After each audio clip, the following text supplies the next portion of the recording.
What's going on, everyone? This is Smitty here. NBA 2K19 on screen here. The Game Informer article where they talk about the eight exciting changes coming to the game.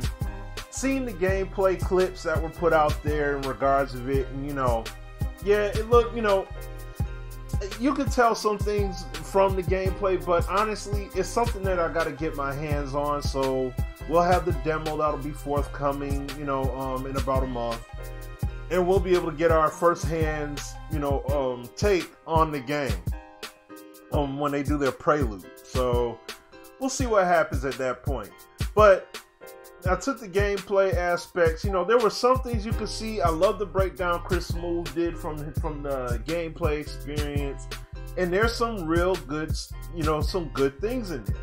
So while I'm looking at this article here, now you got the takeover system, which is basically a momentum kind of deal. Like, I like it because they're saying like there's ways to exert their dominance. Playmakers take over by setting up teammates for easy buckets. Rim projectors change the game by locking down the paint. As basically players exercise their will against the opponent using his specialties. He builds up the meter. Once activated, you'll see the fire badge underneath the player, which indicates they unlock a new tier of special animations and badges that align with their archetype. And then they say, for example, Rajon won't suddenly be raining down threes while on fire NBA Jam style. Instead, they may get a dimer and ankle breaker boost. So that's cool. That's cool. They're playing at the top of their game. Like that, they'll basically be on the top of their game at that point. So that's pretty cool. I like that. That's like, Ben Wallace getting key blocks. Like if he gets, let's say in one trip down the court, he gets 2 blocks and he comes away with the steal. Like that's a big time momentum swing, and then they get a bucket on the other end, or they throw it to him, on the fast break or in transition, he gets the ball back, bangs it in. That's that kind of play that gets everybody excited and everything. So that's pretty tight. That's pretty tight. And also here they talk about holding the left bumper. You can see how close players are. Multiple players can have it going at the same time. But then if they struggle, I like the flip side of it. I like the flip side of that too. You can also get into that cold streak funk as well. So I like that. Now this right here, this part right here is going to be like, this is going to be ginormously huge right here. Dramatically reduced clipping. Now we've heard over the years about, they had the physics system and how the warping is gone, the motion shifts are gone, everything's legitimized. We've heard Mike Wang and those guys all say this in the past. So, this is something that we gotta honestly play it to absorb this and see what kind of game are we honestly gonna get. How is this all gonna function out the gate? You know what I'm saying? Drastically. So when they talk about this, and this is the thing, when they switch to the new motion system, one of the things I talked about off top was that, number one, defense being improved, which I'm going to get to that in this blog here. We'll see what they say here in the blog. But the other thing was that with all the movement and everything, I'm like, they're trying to go for a game that feels more one-to-one. It's hard to do that the first year when you go onto a new kind of system that you implement. So this is the year 2 of it. And here, like they said, there were unexpected problems. Immersion was shattered due to excessive clipping with limbs, morphing, the basketball morphing. There were animations that said these rough animations weren't limited to just high traffic areas. We saw them in one-to-one situations on the perimeter too.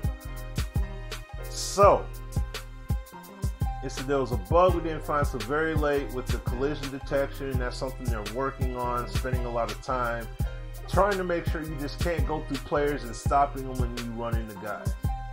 So they only played a handful of games, but said during each game and they watched instant replays when bodies clashed in the paint and on the perimeter to see if the collisions were still compromised, and all the animations looked clean. Arms reacted naturally to contact and bodies slammed into each other instead of clipping through. So they said they're continuing to hone this leading up to launch to minimize clipping as much as possible. It's hard to make it foolproof because it's a game, and if we made it so that every time a limb got hit, the ball would knock loose, it would be chaos. But you'll definitely won't see major bodies going inside of the body. Okay, so what that tells me is that you're still going to see some kind of morphing and phasing happening in the game, but it won't be drastic, like players just straight just phasing right through, like, on a drastic level. I hope that holds true. The integrity holds as true as possible, and it's not, even if we see partial morphs happen, that it's not, it makes sense in terms of the outcome. Like a player can partially morph into a player, but if his body gets bumped, like if he goes in for a layup and they morph into each other, but that player gets bumped and his body augments accordingly on a layup or something, or a dunk or a contact dunk, it's okay. I'm okay with that. But hopefully the ball physics will be a heck of a lot more tangible, because that's huge. I mean, the amount of morphing that was happening in 2K18 was extremely high. But, I get the point of it being immersion breaking, and I mean, the most beautiful looking 2K titles have all been games that were, they were more on the animation sequence heavy side. So that way you had more of a scripted game that made the game look a lot more fluid. So with the motion system and the things they're trying to do at 2K here is that they're trying to free up that whole scripted full-blown animation, these drives to the hole and things like that, and they're trying to make it more of a one-to-one game. So hope to see this work out very well. Let's see here. What are some of the key things? The main thing I want to look at is the key things that I honestly care about is, first of all, the one-to-one skills here.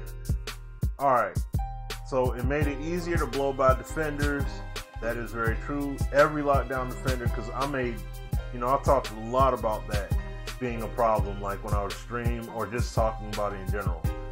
Okay, so need to make the game, let me see, more about bringing back the skill gap and making it about the users, the skill sticks, and let me see, the skill on the sticks to be successful. It's about matching your stick to where the guy is trying to get to. That's where you'll get the set-offs, the brick walls. You'll get the blow-bys if the guy's stick is the wrong way. See, I love that. And that's how it should be. Defenders can't just rely on holding the left trigger to be in the ideal situation to contest a shot. Sweet. They removed the automated contest. Like that. I like that. Putting it in the user's hands to control the defenders. Kudos to that, 2K. I appreciate that. I greatly appreciate that. That makes me sharpen up. I got to sharpen up my skills as a defender. That's even better. I love it. I love it. So it said, so defenders need to actively get a hand in the shooter's face by pressing the right analog stick if they want to affect the shot. So you got to do it yourself. I love that. Thank you. Dribblers have new tools at their disposal. Flicking the right stick activates signature walking size ups. Okay. Also, it says good ball handlers should find a way in 2K a lot more responsive and fluid in terms of branches and combos. Alright, sweet. This is a key thing. As long as whatever it is you do offensively, I can counter against defensively, and I have a player that has the skills to do so defensively, we're good. I'm golden. I'm good with that. Not really worried about the street moves. Not worried about the shot meter stuff. Alright, here we go. Interior defense. Going into the paint won't be such a breeze. Moving into high traffic areas. The stealing system gives bigs the awareness to swipe at exposed balls. Alright, this is how I feel about this. I don't want it to be I blow past somebody and then you get forced into a two-man sequence and now the ball gets knocked away and it's like, dude, I'm going up for the shot, and then all of a sudden it's a forced sequence. If I don't see a defender swiping at it, then there's no way he should be getting to that ball. Don't take me going up for a layup into, oh, now you got to go into this sequence where it's going to play off like going into a layup, but then he swiped it. No, I got the ball already up here. Don't make me as if I got the ball down here and he can knock it away. Unless he's in front of me and he puts his hand up and knocks it out. Then I'm cool with it. So that's a big time aspect for me on that.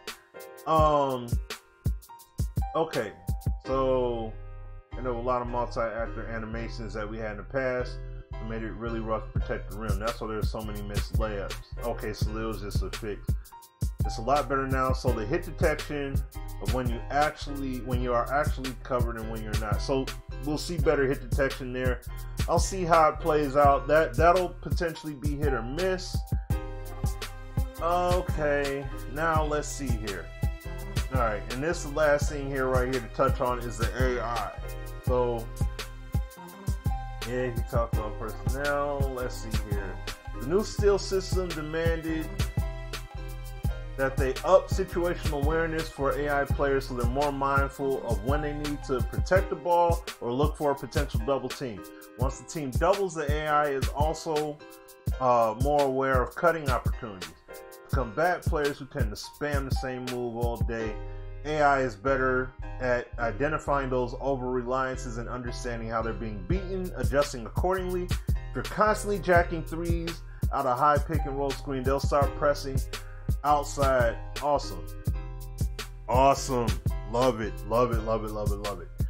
I want to see these guys do more. I want to see this A system really kick into high gear, and I want to see players really reacting on the court, because you know, when I play my league and everything, I want to see not only my teammates adjust based upon what settings I may choose for them or what adjustments I make, but I want to see the CPU doing the same thing.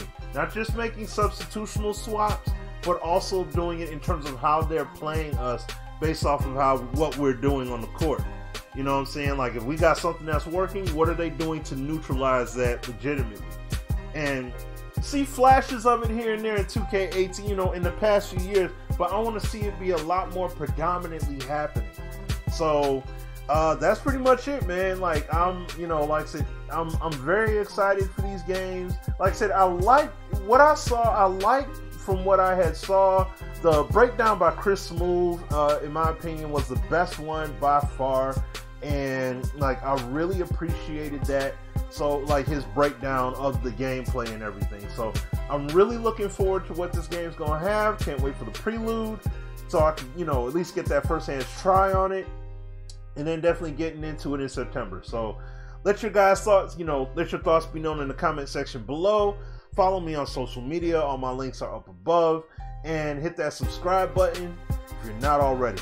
And until next time, you guys, y'all take care, be safe, and God bless. Till the next time, peace out.